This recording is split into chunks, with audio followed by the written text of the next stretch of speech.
Welcome to an Empires and Puzzles Books tournament strategy defense video. Years ago, I used to do a weekly tournament video and would analyze all of the heroes that would make sense for that week. And that became way too much. And they stopped being regular on the tournaments. They had to change the pattern a little bit. So I stopped doing those in advance. I used to do them on Fridays. So this is my first shot at doing a Sunday video talking about what I'm planning on doing for my defense team. So feel free to criticize, critique, or learn if I happen to get something right here that you like. And hey, put it in the comments if you think I have a good idea.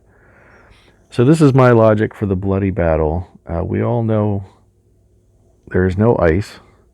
So fire is going to be the stronger defender since there's no element that will be strong against fire.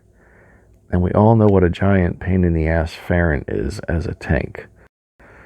So he and his nearbys are going to counterattack with that 115% damage for 5 turns. And the counterattack takes 10% of the mana away from the attacker. So we are doing damage back to them more than they're doing to us. And they're sucking mana away, which makes it very hard for a team to get up to mana, which is nice. Sun Shang is just a beast with the increasing defense down, and she hits 3, 1 really hard, 2 with minor damage. Mostly interested in her doing the big damage and the defense down, so that's the primary reason for her. She is fighter class, but there's no resurrecting, so that's not going to happen. Farron is druid, so he might get a minion here. But the other big key to what I'm doing here is I'm running all 3 Slayer heroes for a couple of reasons. One, when you run all 3 Slayer heroes, you get a 100% chance of getting a 5% stack at the end of each turn. So every turn, all 3 of these heroes will get 5% increase in mana. Now their mana speed is Slayer, which has been buffed recently, so it's faster than slow, but not quite as fast as average. But getting 5% every turn, hoping that's going to make a difference. Cillian here is a fighter class. He also has the ability to resurrect, but neither of those, the fighter resurrection or his talent resurrection, are going to happen in this event. But he is going to do 315% damage to target nearbys. So he is hitting equally.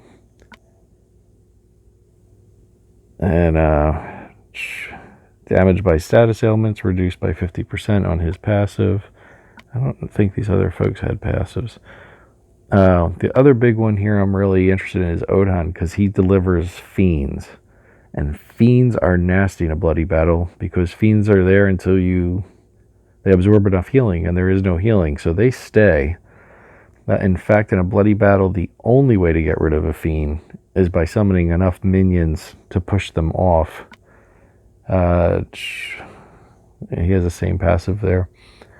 Wizard class, so he has the 20% chance to deal 15% extra damage.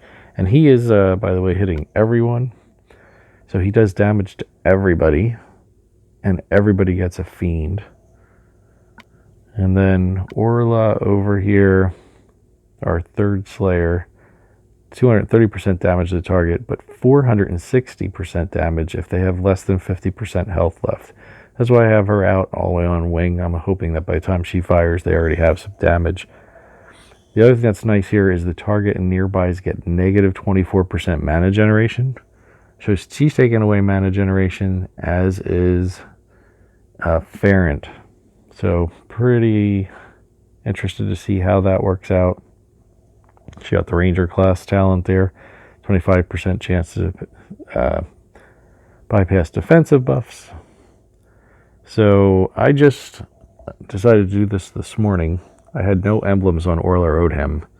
So I ran out. I got her to 19 and he's only at 13. Again, they're hiding out in the wings, and then my 3 centers here are all limit broke. I just limit broke Sun Shanghai this morning. So what do you think? Do I have a good idea here? Is this going to get trounced? How would you attack this? Any critique? I did have Sir Lancelot in here before I put in Sun Zhang for the attack up and mana up. But I figured I didn't need to hit the mana up if I'm doing 2 mana downs, and I figured I didn't need the attack up if I was doing the defense down with Sun. And she's limit broke. Sir Lancelot is not. So this is what I got. So put it in the comments. Critique, positive feedback, and what are you doing? How are you handling this event? And do you like the idea of this video? Should I keep doing these?